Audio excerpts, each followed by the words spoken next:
Seli sera de Dumba sera masake seli sera yere ta seli sera dabe seli sera anda ya nyere seli sera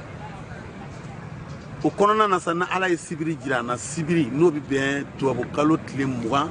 ma Bamako ya seyi sebela be welele du mama bo mana malien be welele du be akan soro seyi sebela na ani ndonu ni bien artiste bo am be welele du amina kana nuit de la renaissance be ministre de la culture, l'année de la culture, à Barkala et à Barka Famao. Dozara, fou falaki. Nga faire de fou, attention, dans un terrain. Faire de fou, nga teke ganza. Ni maka ganza ngwe, kwanta ya nyere. Il t'a million de femmes, n'en a fait pour dire, dis-moi fou. Il va roka pokono kwa mao, maka ganza kwani, aïna yere ta nyene jeto, akana nga nyene je.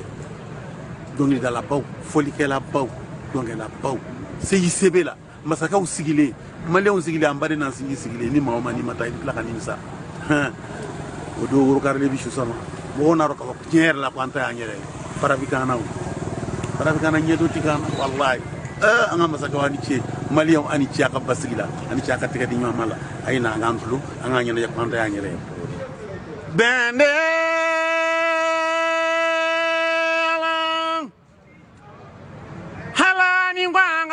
de Malien jama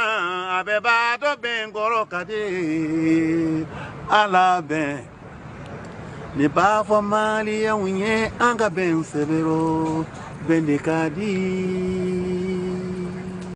bekabo Malien bekabo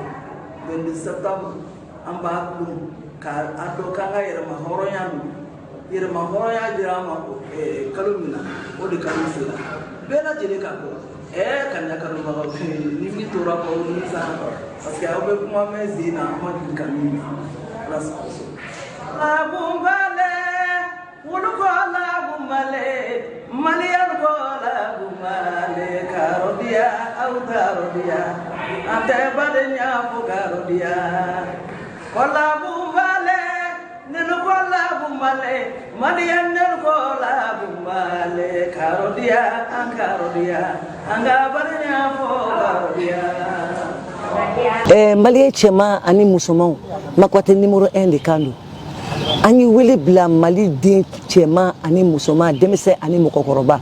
le 20 septembre kan be kan soro CCB la amita yere ma horonya stu nyalamaya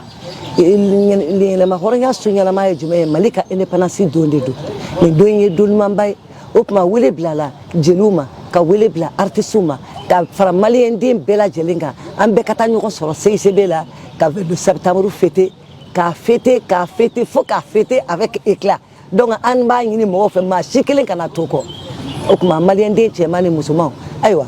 balom la ka kangola sade ambe kanji jaka CCB la le 20 septembre